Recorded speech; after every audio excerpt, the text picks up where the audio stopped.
AI한테 복잡한 일을 시켰는데 대화가 길어지니까 앞에서 한 말을 까먹은 적 있으시죠? 이 채널에서는 엔스로피 공식 교육 과정을 핵심만 정리해서 공유하고 있는데요. 오늘이 시리즈 마지막 5부, 서브 에이전트입니다. 무료 교육 과정이고 링크는 영상 설명란에 남겨둘게요. 서브 에이전트는 AI 하나가 전부하는 게 아니라 전문 AI 여러 명이 팀으로 나눠서 일하는 겁니다. 10분이면 핵심을 전부 정리해 드릴게요. 구독하시면 시리즈 전체를 한눈에 보실 수 있습니다. 끝까지 봐주세요. 클로드나 챗 GPT를 업무에 써보신 분들, 이런 경험 있으실 거예요. 첫째, 대화가 길어지면 앞 내용을 잊어버려요. AI한테는 컨텍스트 윈도우라는 기억 창고가 있는데 이 창고 크기가 정해져 있거든요. 파일을 읽고 검색하고 코드를 실행할 때마다 이 창고가 채워져요. 둘째, 중간 과정이 쌓여서 핵심이 묻혀요. 답을 찾으려고 파일 15개를 뒤졌는데 그 과정이 전부 기록되면서 정작 중요한 내용이 밀려나는 거죠. 셋째, 하나의 AI가 모든 걸 하려니까 전문성이 떨어져요. 탐색, 분석, 실행을 혼자 다 하면 품질이 떨어질 수밖에 없어요. AI가 아무리 똑똑해도 혼자 일하는 구조에서는 한계가 있는 거예요. 서브 에이전트는 이 문제를 완전히 해결합니다. 오늘 영상에서 알려드릴 핵심은 4가지입니다. 첫째, 서브 에이전트가 뭔지, 왜 필요한지. 둘째, 직접 만드는 방법. 셋째, 잘 설계하는 4가지 원칙. 넷째, 쓰면 좋은 경우와 오히려 안 쓰는 게 나은 경우. 이거 하나면 AI 활용 수준이 확 달라집니다. 마지막 시리즈인 만큼 알찬 내용으로 준비했어요. 구독 부탁드리겠습니다. 서브 에이전트란 메인 AI가 보조 AI에게 작업을 위임하는 겁니다. 회사로 비유하면 팀장이 팀원에게 업무를 나눠준 거예요. 팀원이 알아서 조사하고 분석하고 보고서만 돌려주는 구조죠. 작동 방식은 3단계예요. 첫째, 작업 위임. 메인 AI가 서브 에이전트한테 이거 조사해줘 라고 지시를 내려요. 이때 시스템 프롬프트, 쉽게 말해 업무 매뉴얼도 함께 전달해요. 둘째, 독립 실행. 서브 에이전트는 별도의 컨텍스트, 즉 자기만의 기억 공간에서 혼자 작업해요. 파일을 읽고 검색하고 분석하는 과정이 메인 대화를 전혀 건드리지 않아요. 셋째, 요약 반환. 작업이 끝나면 핵심 결과만 메인 AI한테 돌려줘요. 중간 과정은 다 버려요. 이게 왜 중요하냐면 메인 AI의 기억 공간이 깨끗하게 유지돼요. 복잡한 작업을 시켜도 앞 내용을 잊어버리지 않는 거죠. 클로드 코드에는 기본으로 3가지 서브 에이전트가 내장돼 있어요. 익스플로러는 코드 베이스, 그러니까 프로젝트의 전체 파일을 빠르게 훑어보는 에이전트예요. 서류함 뒤져서 필요한 정보를 찾아주는 역할이죠. 플랜은 바로 실행하지 않고 먼저 코드를 조사하고 계획을 세우는 에이전트예요. 제너럴 퍼포스는 탐색과 실행을 동시에 하는 범용 에이전트예요. 쉽게 말해서 팀장이 모든 일을 혼자 하면 야근이에요. 팀원한테 나눠주면 정시에 퇴근할 수 있는 거죠. 서브 에이전트도 똑같아요. AI한테 전부 시키는 대신 전문 AI한테 나눠주는 겁니다. 빌트인 외에 나만의 서브 에이전트도 만들 수 있어요. 코드 리뷰어, 리서치 담당, 문서 생성기, 콘텐츠 작성 에이전트. 개발이든 마케팅이든 업무에 맞는 전문가를 직접 정의할 수 있어요. 어떻게 만드는지는 바로 다음에 알려드릴게요. 서브 에이전트를 만드는 건 생각보다 간단해요. 클로드 코드에서 /agent 명령을 실행해요.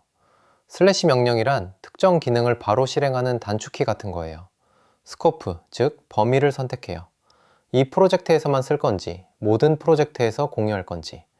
그 다음 원하는 기능을 말로 설명하면 클로드가 알아서 설정 파일을 만들어줘요. 이름, 설명, 시스템 프롬프트까지 자동으로요. 만들어진 설정 파일을 볼게요. name은 고유 이름이에요. description은 클로드가 이 서브 에이전트를 언제 쓸지 판단하는 기준이에요. 채용 공고의 직무 설명이라고 생각하면 돼요.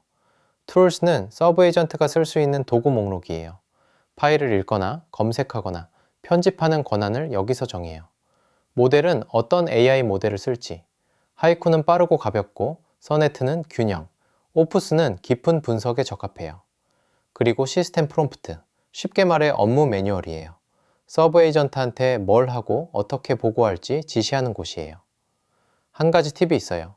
디스크립션에 프로액티블리라는 키워드를 넣으면 클로드가 알아서 서브 에이전트를 실행해요. 예를 들어 코드를 변경하면 자동으로 리뷰를 돌려주고 문서를 작성하면 자동으로 검토를 해주는 거죠. 매번 요청할 필요가 없어져요. 서브 에이전트를 만드는 건 쉬워요. 중요한 건 잘 설계하는 거예요. 4가지 원칙을 알려드릴게요. 첫째, 디스크립션을 구체적으로 써야 해요. 아까 말한 직무 설명이요. 애매하게 쓰면 서브 에이전트가 모호한 지시를 받아요. 현재 변경 사항을 확인하라, 이런 식으로요. 구체적으로 쓰면 달라져요. 리뷰할 파일을 정확히 지정해서 전달하라. 이러면 메인 AI가 실제 파일 목록까지 포함한 지시를 만들어줘요. 둘째, 출력 포맷을 미리 정의해야 해요. 보고서 양식을 미리 정해두는 거랑 같아요. 이게 가장 중요한 원칙이에요. 코드 리뷰어를 예로 들면 Summary, Critical Issues, Major Issues, Minor Issues, Recommendations, Approval Status 이렇게 항목을 정해두면 2가지 효과가 있어요. 서브 에이전트가 각 항목을 채우면 다 했다고 인식해요. 그리고 정해진 양식이 없으면 서브 에이전트가 필요 이상으로 오래 실행돼요. 양식의 자연스러운 마무리 신호 역할을 하는 거죠. 셋째, 장애물 보고 항목을 넣어야 해요. 서브 에이전트가 작업 중 발견한 문제, 예를 들어 설정 이슈나 특수한 명령어 같은 것들이 요약에서 빠지면 메인 AI가 같은 문제를 또 겪어요. 넷째, 도구 접근을 제한해야 해요.